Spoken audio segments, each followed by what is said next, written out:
Ai de mim, que dor, provocações.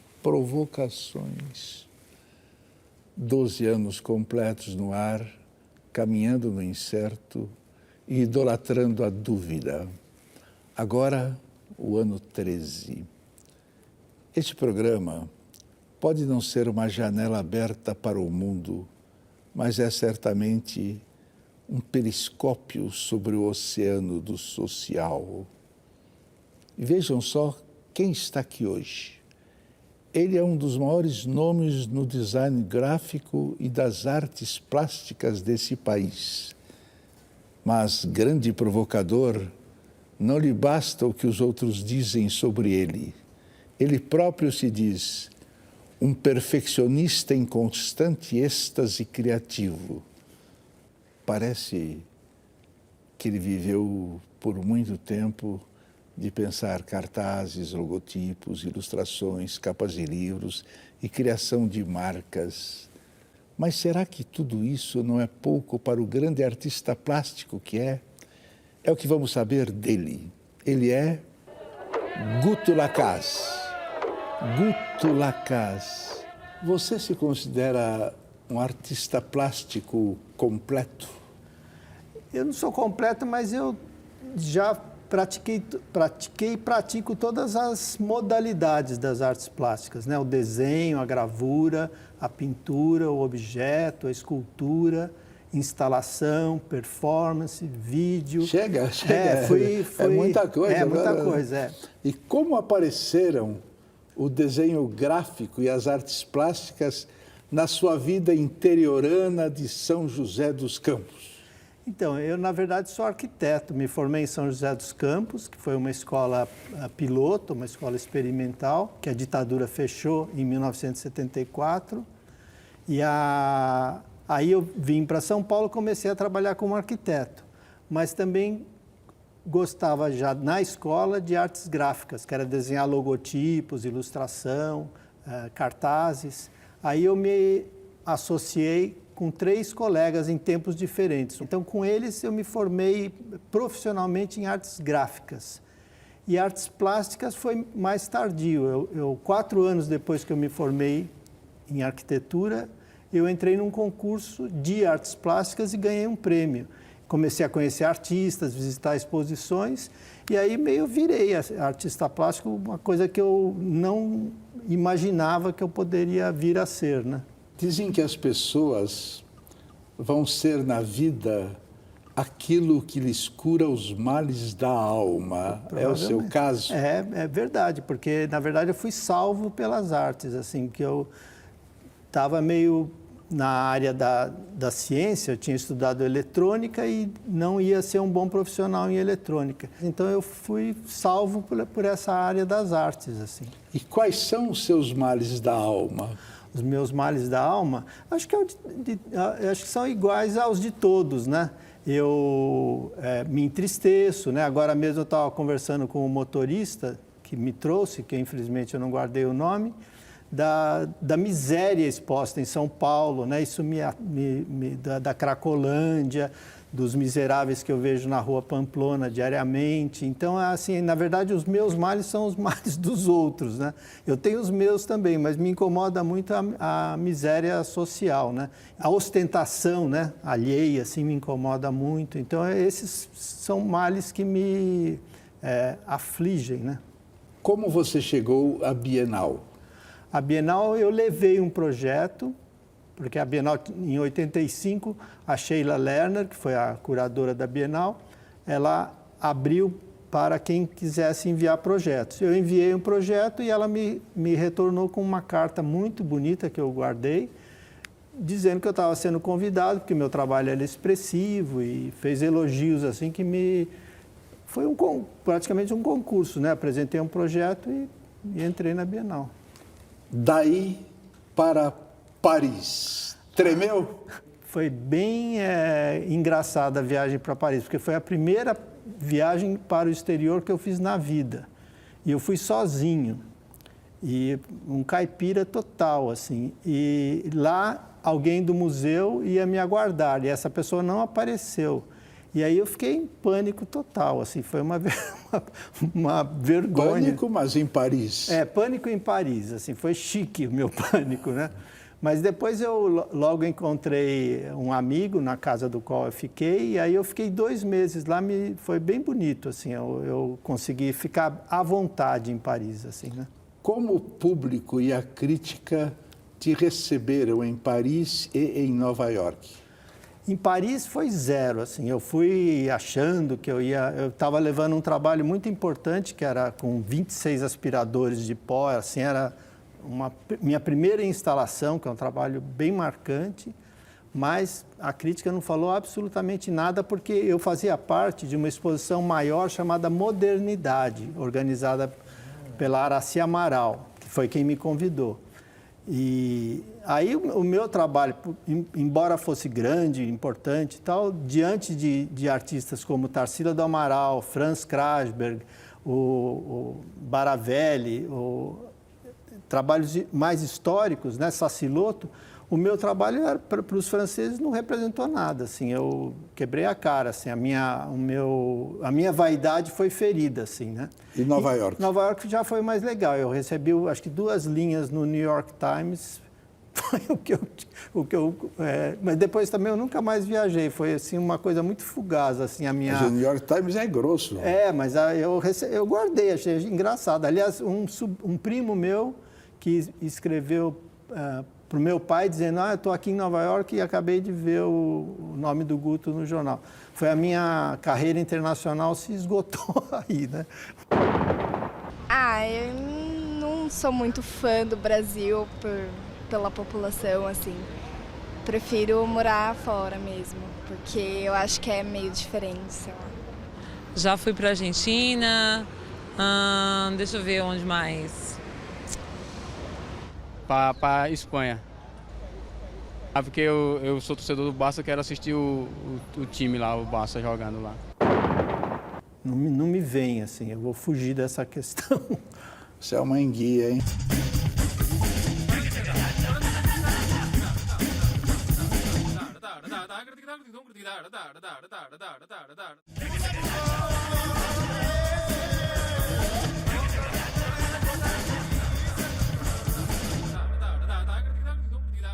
Como foi que um dia você chegou à conclusão de que dominar o mundo não era para você? Foi nessa década de 80 que eu percebi que para ter uma carreira internacional eu precisaria morar no exterior um tempo, teria que investir, ter um sponsor, né, ou uma galeria, assim, tudo que eu não tinha, assim. Aí os convites cessaram e eu fiz uma carreira aqui em São Paulo que eu já acho que eu fico bem contente de ter conseguido algumas coisas aqui. O que você tem feito na vida de lá para cá? Então, eu tenho me dedicado às artes gráficas, que é de onde praticamente eu ganho dinheiro, né? E as artes plásticas, que é onde eu gasto o dinheiro que eu ganho nas artes plásticas. Então, eu ganho em artes gráficas e invisto em artes plásticas. Você é um irônico ou apenas um bem-humorado? Eu prefiro bem-humorado. Acho que o irônico tem um lado perverso, assim, que eu evito. Eu gosto do bom humor. Quem é o grande artista brasileiro não reconhecido? Eu acho que todos eles são reconhecidos, né? Eles não têm, assim, a importância devida, né? Mas eu acho que todos são reconhecidos. Flávio de Carvalho, que eu adoro, ele é reconhecido. Um que eu acho que é um artista, mas ele é visto mais como um cientista, é o Alberto Santos Dumont, que eu estudo bastante. Esse, sim, eu acho um injustiçado, que a obra dele está espalhada, não existe um local para você estudá-la, né? Ela está espalhada em várias instituições e algumas são deploráveis, né? E qual é mais reconhecido do que devia ser? Não me vem, assim, eu vou fugir dessa questão. Você é uma enguia, hein? Nesse aspecto, eu preciso tomar cuidado, assim, prefiro... Alguém surpreende hoje nessa sua área? Eu acompanho, assim, artes plásticas 70% do que é apresentado, né? E eu estou sempre vendo bons trabalhos. Assim. Alguém decepciona? Não, na verdade eu já estou meio anestesiado, assim, então eu estou meio blasé. Para uma coisa me impactar tem que ser assim, muito diferente de tudo que eu já vi. Qual obra consagrada de outra pessoa, não sua, ficaria melhor com algumas mexidas?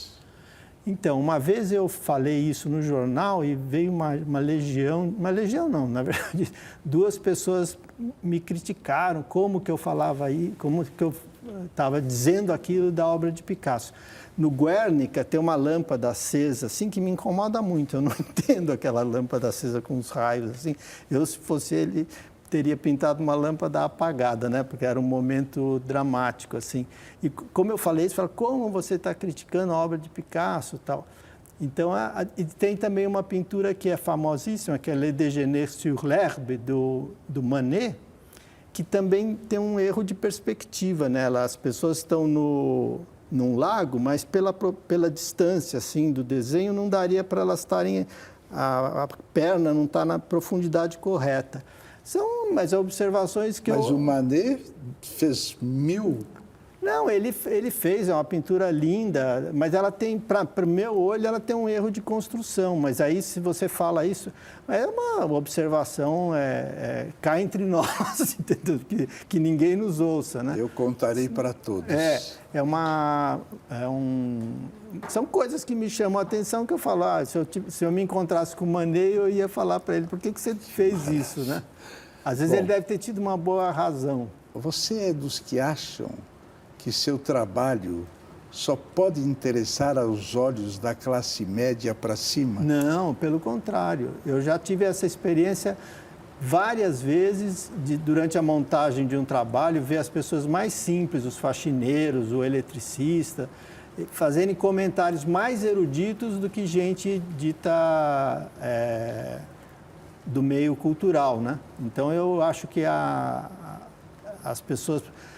às vezes mais pobres, elas têm mais sensibilidade, né? Pode falar dos críticos de arte. Não, os críticos de arte eu só tenho a agradecer, porque todos eles, salvo raras exceções, acho que eu recebi 2 críticas negativas até hoje, e mesmo essas pessoas que me criticaram negativamente, posteriormente acabaram falando bem. Então, o próprio Olívio Tavares de Araújo, que fez a primeira crítica, que eu fiquei encantado, me alavancou. A gente tem os comentários espontâneos dos amigos, mas sempre que alguém escreve num jornal, na televisão, a gente puxa alguém, a gente vê que houve comunicação do trabalho houve alguém que fez uma interface, né, entre o trabalho e a sociedade, assim. E das faculdades?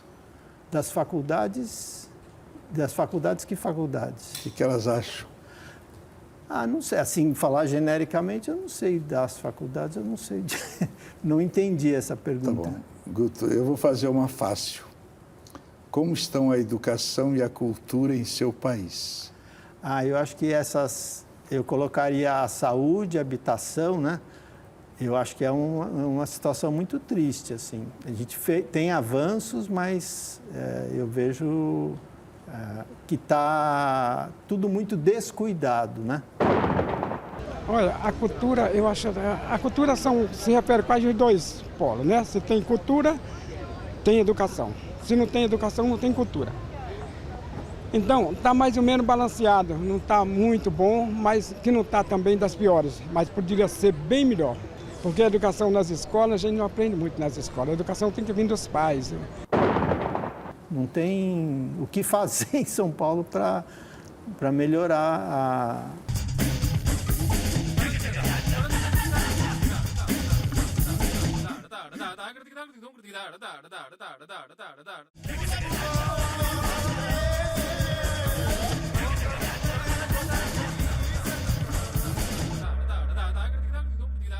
Os bons trabalhos são apenas surpreendentes ou também perturbadores? Perturbadores.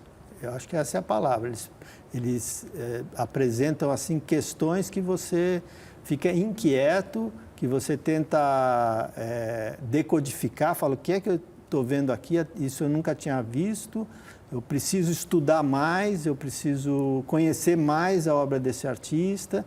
Eles perturbam, eles te intrigam, eles te provocam. Cite um trabalho que lhe tenha perturbado demais. Bom, então eu vou falar da primeira exposição que eu vi na vida, assim, que foi do Dude Maia Rosa, no MASP, em 1978. Eu estava entrando em artes plásticas e o Carlos Alberto Fajardo, que era meu professor, me levou para visitar a exposição do Dude Maia Rosa. E eu levei meu primeiro grande impacto em artes plásticas, assim, e foi onde eu comprei minha primeira pintura. Eu comecei a comprar trabalhos artísticos a partir da exposição do Dude, que hoje, até hoje continua sendo um dos meus mestres, né? Foi a primeira, mas depois do Dude eu tive grandes impactos com o Baravelli, com o Fajardo, com o Boi, né, que são os meus artistas assim de referência. Depois Regina Silveira, que é minha madrinha artística. Quem mais? Tem tanto. Saciloto, que eu conheci pessoalmente, né, que é construtivista. O Tomásio Arcângelo Ianelli, que eram dois irmãos pintores. Eu conheci quase todos, Maurício Nogueira Lima, né? Geraldo de Barros. Nossa, eu conheci... São perturbadores para você? Muito, muito perturbadores. Com todos eles O Arcângelo também? O Arcângelo, sim, com aquelas pinturas de tonalidades, né? Pega um azul, assim, vai desfazendo o azul, ou vai crescendo. Aquilo tudo cor, né? Era pura cor, assim, em layers, né? Aquilo me impressiona. Eu gosto muito de quem não faz o que eu não faço. Guto, há anos você achava São Paulo uma cidade condenada. Se mudou de ideia, diga como você conseguiu mudar. Não mudei, não. Não é há anos, é há anos mesmo que eu vejo que São Paulo foi construída de forma errada, então hoje ela não tem como ser consertada, né? Então é uma cidade condenada, não tem o que fazer em São Paulo para melhorar a vida, né, dos paulistanos. Ela apostou no transporte individual, deixou o transporte coletivo à deriva, né? Canalizou os rios. Hoje nós não temos mais os rios como área de lazer, como área de transporte. Ela privilegiou os shopping centers, ao contrário das praças. Então ela adotou os piores modelos urbanos do mundo, assim. Qual grande autor você descobriu e qual grande autor que você ainda não descobriu? Bom, eu vou escrever na minha lápide assim: voltarei para ler os livros, porque eu não li autor nenhum. Eu li um Lima Barreto, li um Voltaire, li muito pouco. Acho que eu li assim que eu gostei de 10 livros. Eu li o Triste Fim de Policarpo Quaresma, que eu acho um livro fundamental. Li o Cândido ou O Otimismo de Voltaire, que também é um livro que eu já li umas 3 vezes, reli, pequenininho assim. Mas... Você é anti-Cândido ou é Cândido? Não, eu acho o Cândido é uma pena que até hoje não fizeram um filme sobre ele. Qual foi a maior transgressão que você praticou na vida? Se você não contar, nós vamos pensar pior. Eu lembrei outro dia de uma que eu pratiquei aqui na TV Cultura, que eu participava do programa Matéria-Prima do Sérgio Groisman. E na época estava tendo uma guerra, acho que era Irã-Iraque, e os iranianos lançavam um míssil Scud e os iraquianos lançavam o Patriot, que explodia o Scud no ar, assim. Era uma guerra de mísseis. E eu, no programa, eu falei, vou fazer isso no programa. Aí eu construí em cartão os 2 mísseis, o Javier, meu assistente, disparou um busca-pé, assim, que era o Patriot, e explodiu, assim, foi uma maravilha, deu tudo certinho, assim, na hora. Foi na hora, era ao vivo, né? Aí, no dia seguinte, o Sérgio Groisman falou para mim, Guto, você não pode fazer isso, né? Acender fogo no estúdio, né? Aí eu falei, desculpe, mas aí já tinha feito. E isso era na década de 80, que meio tudo era permitido, né? Então, foi exatamente aqui que eu cometi uma dessas... Falei, nossa, eu fiz aquilo, né? Hoje eu vejo como uma grande transgressão, assim. Até nisso você tem humor, hein? Obrigado. Quem maior mal fez ao mundo? A religião ou os bancos?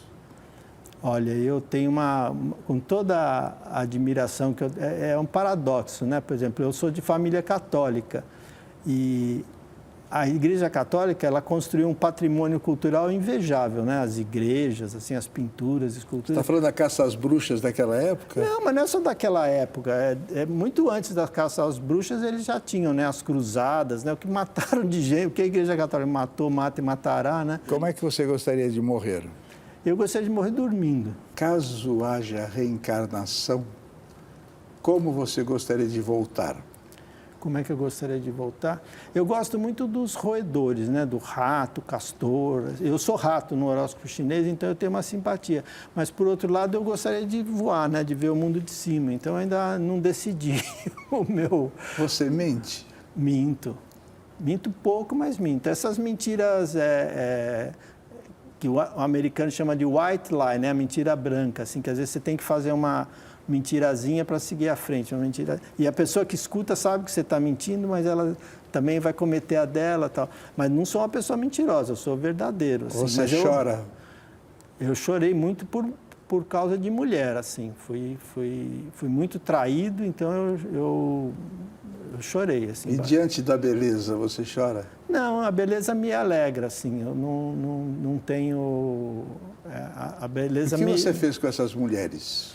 Não, na verdade, eu acho que não vou culpá-las, porque eu cheguei à brilhante conclusão de que tudo que acontece comigo é culpa minha, né? Foi má administração minha do caminho das coisas, assim. Então, Você sente emoções cívicas ao ouvir o hino nacional? Muito. Aí eu choro. Eu sou totalmente cívico, assim. Eu via passeatas, desfiles, né, militares no Ibirapuera. Depois, uma vez, eu vi 7 de setembro no Sambódromo. Eu vejo aquelas mulheres bonitas, né, trajando o uniforme da Força Pública, o carro de bombeiros passando. Eu choro, eu fico chorando. Toca banda musical. Eu tenho um espírito cívico bem aguçado, assim. Guto, o que é a vida? A minha vida é uma delícia. Eu agradeço às forças cósmicas diariamente, assim, de estar vivo, de estar tentando contribuir, né, para o desenvolvimento da sociedade e é uma dádiva, uma bênção. Guto. E um enigma, né? É o maior enigma com o qual a gente convive, né? Guto. O que é a vida? A vida é uma bênção, é uma dádiva, um enigma, um mistério, é um conjunto de fatores, né? E um horror, não é? Daqui um abraço, que a única coisa falsa é o abraço. Ele vai fotografar, nunca será no jornal. Se sair, vai ser porque você morreu ou eu.